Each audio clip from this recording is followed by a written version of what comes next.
Hey guys, did you know that I have a Patreon where you can support me and plus get awesome rewards? Or if you're thinking to yourself, but Julian, I want even more bang for my buck while still supporting you, you can pop over to my Redbubble and check out my awesome store with new designs appearing regularly. But for now, enjoy the video you're about to watch. Hey fam, it's me, Julian Greystoke. Sorry if the lighting is weird, it's an ongoing process, still trying to figure out how to get the lighting to be perfect, especially on a day when it is overcast, because it is winter in Wisconsin. Today I am wearing my Super Believe in You Tad Cooper shirt. Jane is here. And the shirt fits especially well today because today we are doing a tag all about super believing in someone, and that someone is yourself. Now, you guys are probably like, but Julian, you're always talking about yourself. Will you shut up about yourself for like 10 seconds? The answer is no, I will not. So yes, my phone is almost out of battery and I'm just reading this off here, so let's just get to it. This is the Self-Appreciation Tag by Castiel? Is someone a Supernatural fan? I don't actually watch Supernatural. Anyway, on to the tag. So, she created this tag that is supposed to be all about loving yourself as the awesome author that you are. She thinks there's too much negativity out there, too much people, you know, talking up other people, when in reality, and she tagged me in this, clearly not understanding that all I fucking do is talk about myself, but we're gonna do it some more. I was tagged, I mean, I have to. Alright, question 1. What are you best at in relation to your writing life? So, as far as just writing goes, I'm best at characters, but we all knew that. But just like writing life in general, what am I best at? Lately I feel really good at, because I'm in the query trenches right now, and I'm getting a lot of rejections and such, and I feel really quite good at handling it. A lot of people get really beaten down by rejections, and so far I'm doing an okay job of like staying tough and staying determined, and every time I see a rejection I'm like, okay, then we'll just send out another query. When people tell me no, I just say, fine, I'll ask the next person. Question 2, what is a scene in your current work in progress that you are proud of? Bonus, read us a snippet. I don't know if I really have a specific scene that I'm proud of. I'm going to be using The Last Mage Killer, which is a book that I just finished the first draft of. And I'm just going to go ahead and read you guys the beginning, the very beginning part. And remember, it is a first draft, so yeah. Be kind to it. But I'm trying to figure out the beginning, so this is what I've got so far. Future me will add in my snippet here.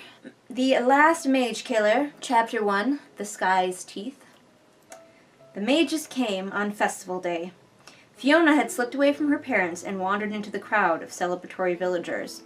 Clutching a cornflower in one plump fist, the little girl had thought herself very clever as she dodged past Mrs. Washer's bread display and made her way down the busy street towards the Harker's sweet stand. The bright banners and crowds in colorful garb, the tantalizing smells of all the festival food were too much for a 5-year-old.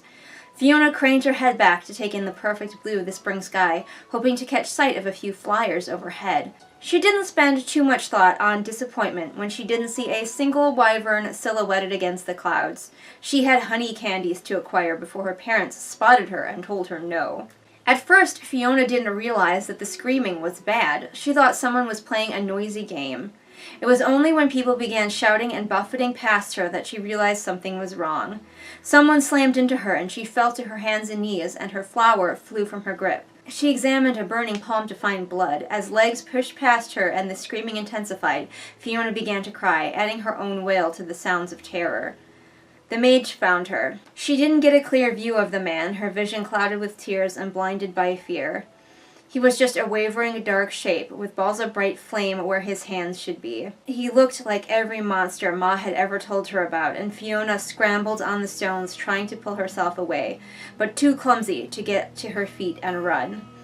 Even as the dark stranger drew back a hand to send fire towards Fiona, part of her wondered why she didn't smell any smoke. Fee!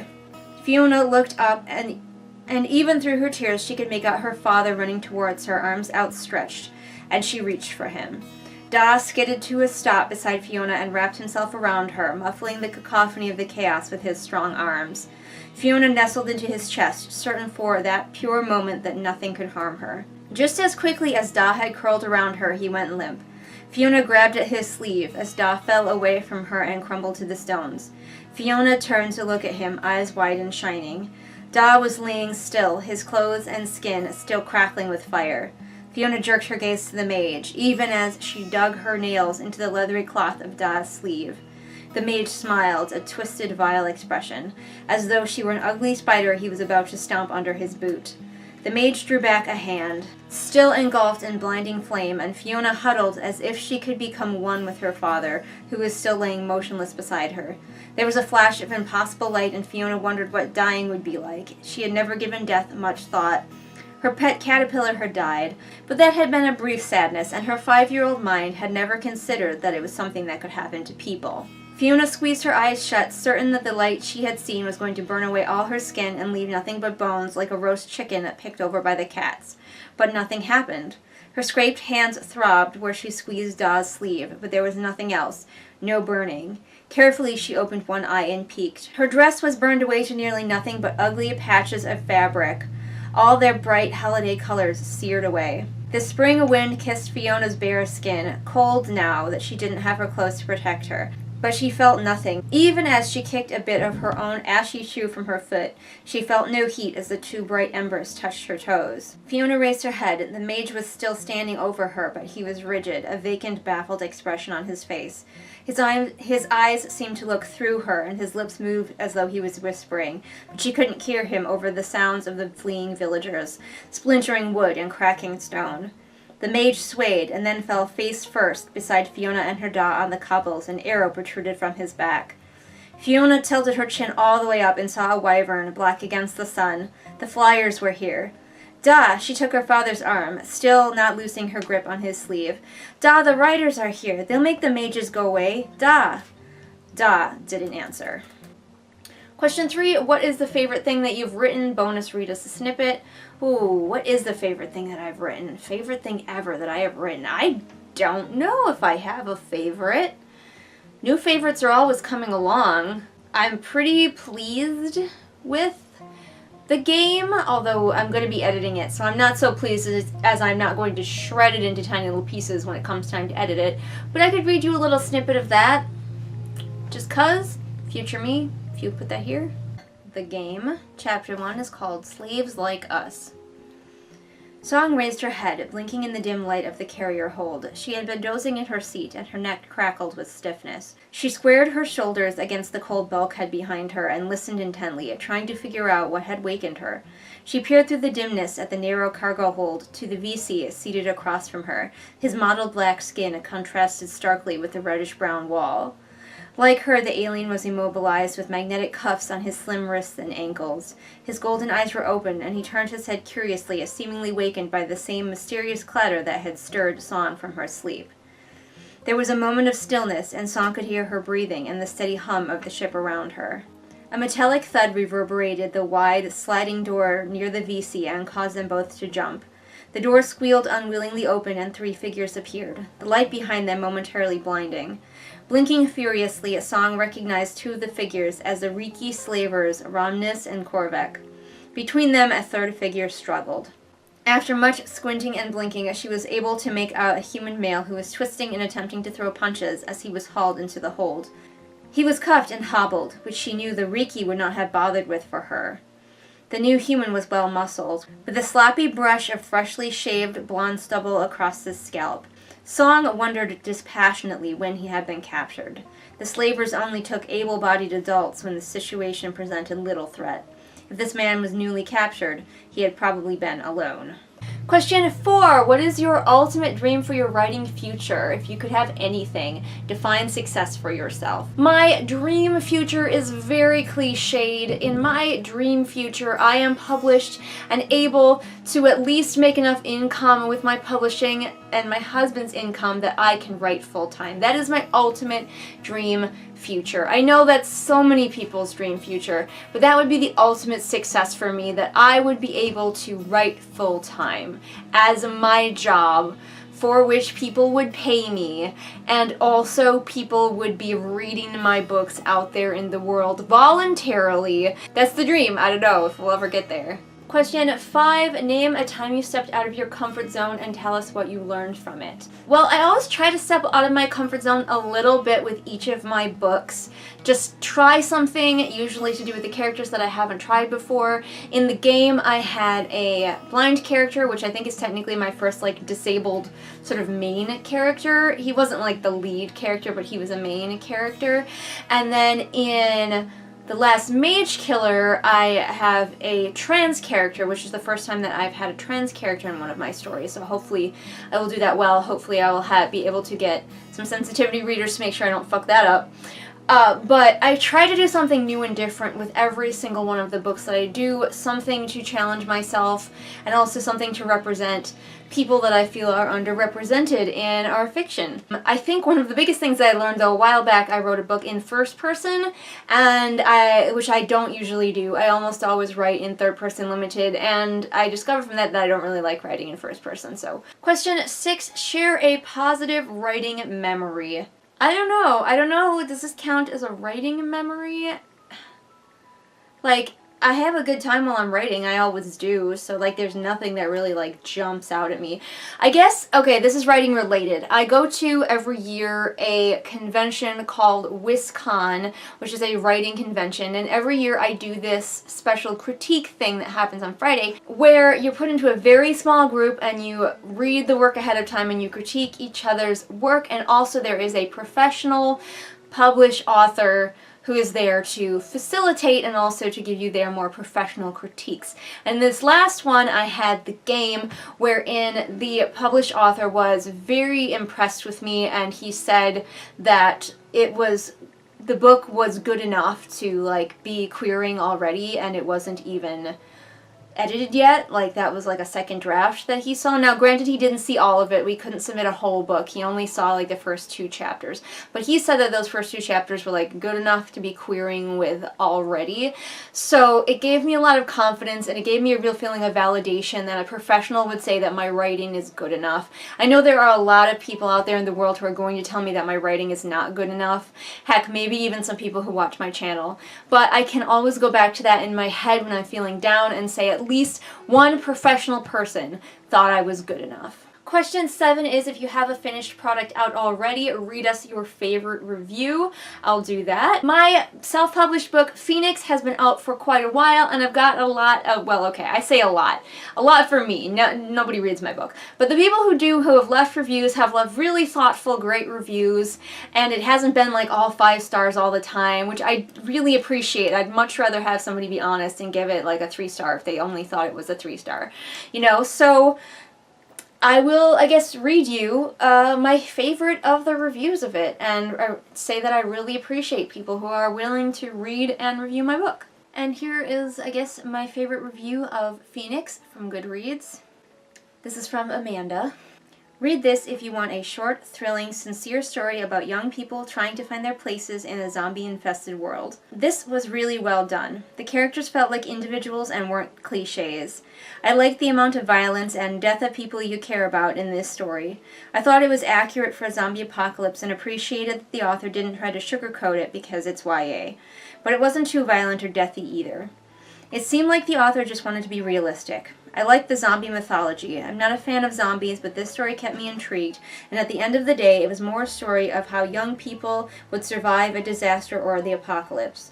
Character interactions were the important parts of the story, and the great news is that those are done really well. So there you go. That is my favorite review of Phoenix. Go read it if you want. And finally, 8, because we can't help supporting others more than ourselves, take a break from all this self-promotion to shout out 3 of your favorite creators on YouTube and tell us why you love them. Okay, so I wasn't prepared for this because I never am, but I'm going to try to think of 3 smaller author tubers who I really am into and really appreciate their existence. The first one I'm going to go with is Beth from Soul Stained Ink.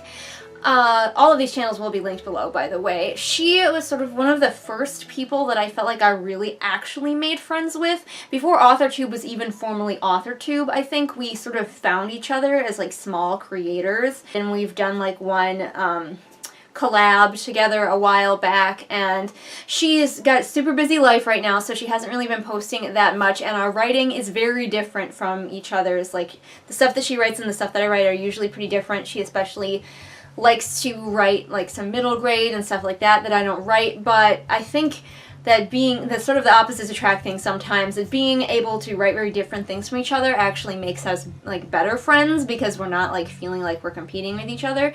And I really liked Beth because I often feel isolated here on AuthorTube, and like I see all these people doing these tags and talking about how like they're so supported by the other people on AuthorTube, and I don't know if I give off a angry vibe, but maybe I do, an unfriendly vibe.